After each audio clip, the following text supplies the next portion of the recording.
Movie की शुरुआत में हम दो नन को देखते हैं जो एक अंधेरे गलियारे की तरफ बढ़ते हैं, जो एक दरवाजे के पास पहुंचते हैं जिस पर लिखा होता है फिनिथिक डियो, जो लैटिन भाषा का एक शब्द होता है जिसका मतलब होता है कि यहाँ से ईश्वर का साथ छूटता है। पहली नन दूसरी नन को बाहर छोड़कर अंदर प्रवेश करती है और बाहर दूसरी नन गॉड से काफी डरी आवाज में प्रार्थना करती है। तभी अंदर से खूब तेजी से चीखने की आवाज आई है जिससे दूसरी नन डर जाती है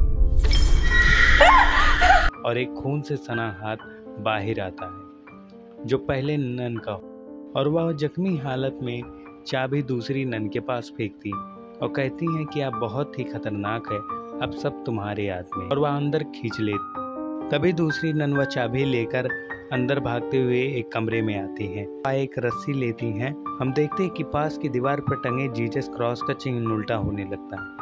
नन को किसी के आने की आहट कमरे के बाहर से आती है और वह उसके पास आती है। मसाले अपने आप बुझने लगती हैं।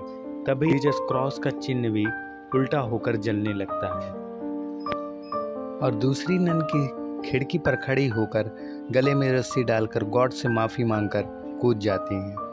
और सुबह एक व्यक्ति को दिखाया जाता है जिसका नाम फ्रेंची है। वह एबे की ननों को, जो कि उसी डरावने से दिखने वाले जगह का एक पवित्र स्थान था, वह उन ननों को खाना सप्लाई करने यहाँ आता है। तभी वहाँ उसे खिड़की के बाहर रस्सी से लटकती एक नन की लाश मिलती जिसे कौवे नोच नोच कर खा रहे थे। अगले सीन में हमें वेन सिटी को दिखाया जाता है। यहाँ फादर बक और फादरों की मीटिंग में चर्चा कर रहे थे कि यहाँ उन्हें पता चलता है कि एबे एक नन ने सुसाइड कर लिया, जहाँ उन्हें इन्वेस्टिगेशन के लिए भेजा जाता है। तभी हमें एक सीढ़ी पर से बहता खून दिखाया जाता है जो कि एक सपना था जो उसी लड़के को आया था जो एबे में राशन पहुंचाने जाया करता था। वही हम देखते हैं कि फादर बक उसी लड़के से मिलने उसके घर जाते हैं, जहां पर उनके साथ एक लड़की सिस्टर इरीन भी होती हैं जिन्होंने अभी तक नन की शपथ ना ली थी। फ्रेंची फादर को यह बताता है कि वह 3 महीने में एक बार एबे की तरफ जाता है और राशन का सामान रखकर चला आता है। उससे एबे में जाने को कहते हैं, लेकिन फ्रेंची वहां जाने से मना करता है कि गुजारिश पर उन्हें वहां अपनी बग्घी में बिठाकर लाता है, पर जंगल के अंदर जाते ही घोड़े भी रुक जाते हैं। तभी फ्रेंची कहता है कि हमें यहाँ से पैदल चलना होगा। वह उन्हें एबे के इस रूम में लाता है जहाँ वह राशन पहुँचाने आता था। वहीं उसने नन की लाश को रखा था। वह इस रूम में जैसे ही पहुँचते हैं, फ्रेंची अचानक से फादर को रोकता है और कहता है, मैंने लाश को लिटा कर रखा था, पर या तो सिटिंग पोजीशन में। फादर बक उस नन की लाश के पास जाते हैं। तभी उन्हें वहां उस लाश के हाथ में एक चाबी दिखती है और वह चाबी अपने पास में रख लेते हैं। फादर बक उस लाश को पूरे रिचुअल के साथ दफनाते हैं। तभी पास की कब्र की घंटी बजती है और वह सिस्टर इरीन उसे देखने उसके पास जाती है। फादर बक बताते हैं कि उस कब्र के अंदर का आदमी अभी मरा नहीं है। यह भी एक तरह के रिचुअल का हिस्सा है। फ्रेंची उस नन के लाश वाली यानी कि एबे के फ्रंट वाली गेट के पास लाता है, जहां फादर बक को सीढ़ियों पर पड़ा खून अभी भी ताज़ा मिलता है। एबे के अंदर वो एक चैपल में आते हैं जहां उन्हें एक नन बैठी मिलती और वह नन उन्हें यहाँ से चले जाने को कहती थी, लेकिन फादर बक उन्हें समझाते हैं कि अगर वह यहाँ से चले गए तो छानबीन के लिए और भी लोगों को वेटिकन यहाँ भेजेगा। नन कहती हैं कि हमारे प्रे का टाइम है तो अब सारे दरवाजे बंद हो जाएंगे, इसलिए तुम लोग यहाँ से जाओ। फादर बक फ्रेंची को कुछ दिनों के लिए भेज देते हैं और कहते हैं कि जब हमारी छानबीन पूरी हो जाएगी तो हम तुम्हें बुला लेंगे। जैसे ही वह एबे के बाहर आता है, उसे एक नन हाथ में रस्सी लिए जाते दिखती है। वह उसका पीछा करता है। तभी उस पर एक डरावनी शक्ल वाली नन उस पर हमला करती है जिससे वह खुद से दाए। तभी एक साया उसे अपने पास आते दिखता है और वह कब्रिस्तान से एक बड़े हॉली क्रॉस का चिन्ह उखाड़ लेता है और वहां से भाग जाता है। अगले सीन में हमें सिस्टर इरीन और फादर बक को खाने पर चर्चा करते दिखाया जाता है। तभी फादर बक सिस्टर इरीन को बताते हैं कि उन्हें बचपन से अजीब अजीब ख्यालात आते थे और हर ख्यालात में उन्हें एक अच्छाई नज़र आती कि मदर मैरी उन्हें रास्ता दिखाएंगी। फादर बक सिस्टर इरीन को 20 साल पहले का एक किस्सा सिस्टर इरीन को सुनाते हैं फादर बग सो रहे होते हैं, तभी ट्रांजिस्टर अपने आप बजने लगता है, जिससे आवाज़ से फादर बग अपने कमरे के बाहर आते हैं। ट्रांजिस्टर को बंद करने ही वाले होते हैं कि तभी उन्हें एक साया दिखता है जो डैनियल का था।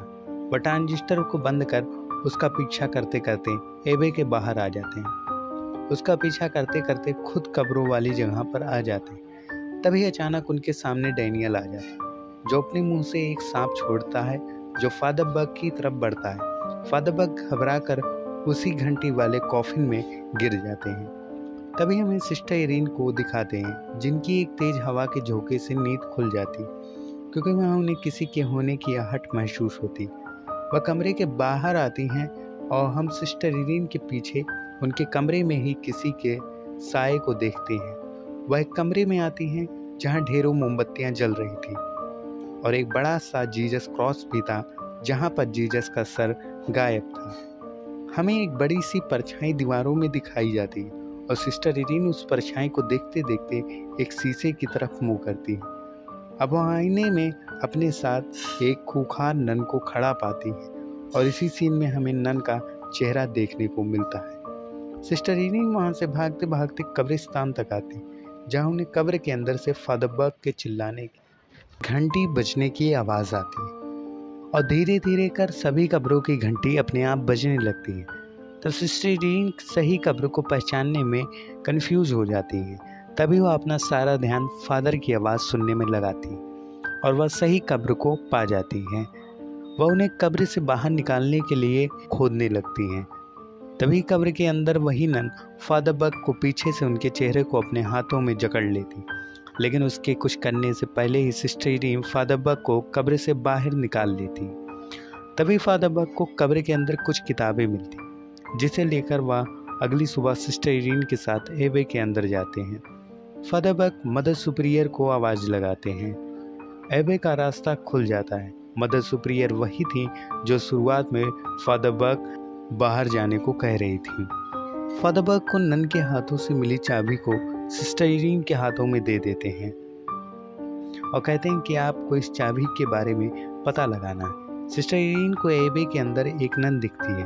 वह उस नन को आवाज़ लगाती है, लेकिन वह नहीं सुनती। तभी वह उस नन का पीछा करते एक जगह पर पहुंचती है, जहां पर एक नन पहले से प्रे करती है। सिस्टर इरीन उन्हें प्रार्थना से उठाने ही वाली होती हैं कि तभी एक सिस्टर उनका हाथ पकड़ लेती और उन्हें ऐसा करने से मना करती हैं और अपने साथ एक कमरे में ले जाती हैं और उन्हें बताती हैं कि मेरा नाम ओहाना है और इस चैपल में हम कई सदियों से प्रे कर रहे हैं और हर नन अपने अपने शिफ्ट में प्रे करते रहते हैं। दूसरी तरफ फ्रेंची को दिखाया जाता है, जो बार में ड्रिंक कर रहा होता है। फ्रेंची के बार के आदमी से पता चलता है कि गांव के ही एक ल्यूका नाम के व्यक्ति की 12 साल की बेटी ने एबे में सुसाइड कर ली।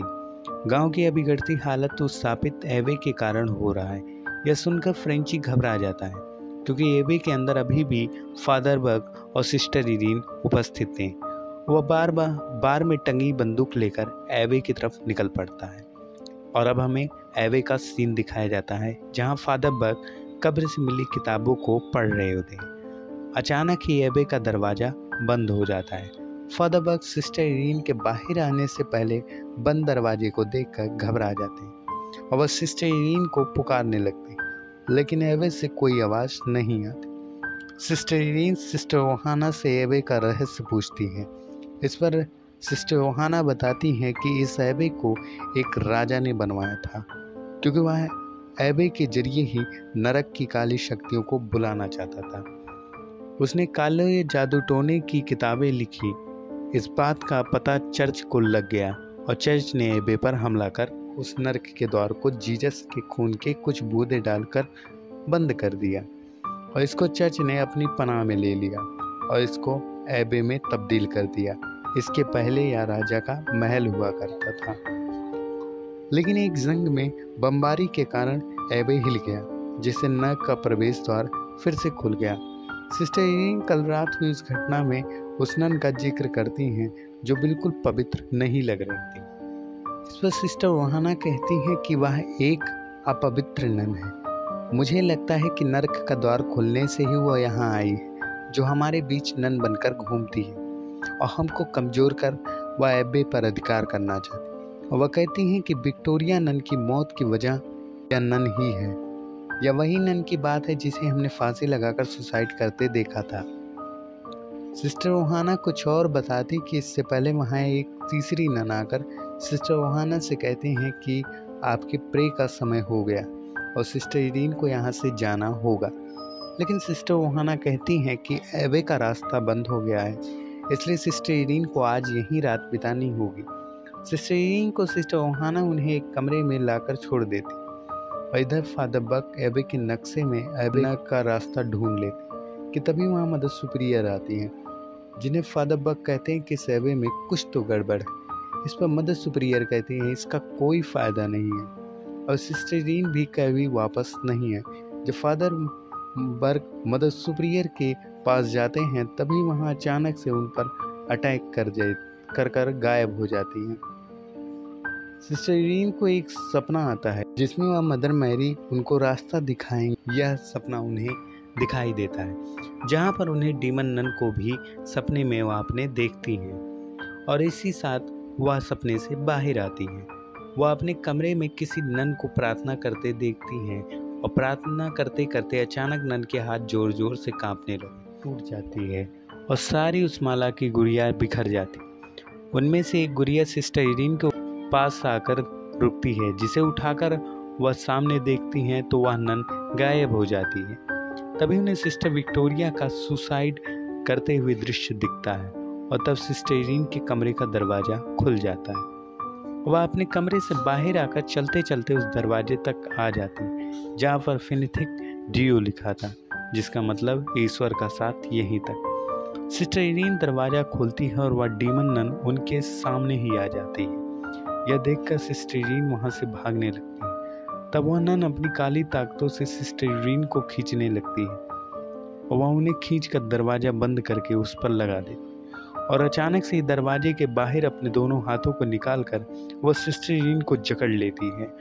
वह उसे छूटकर भागती हैं और सिस्टर ओहाना उन्हें खींचकर बचा लेती हैं और वह एबे में उन्हें प्रार्थना के लिए भेज देती हैं। वह एबे पहुंचते ही देखती हैं कि एक नन जोर जोर से प्रे करती हैं। अभी वहाँ बहुत सी नन आ जाती हैं, लेकिन उनके आने से पहले सिस्टर इरीन बगल में पड़ी एक लाश को देखती जिस पर सफ़ेद चादर पड़ी थी। जैसे ही वह चादर हटाती हैं सिस्टर ओहाना की लाश को देखती हैं।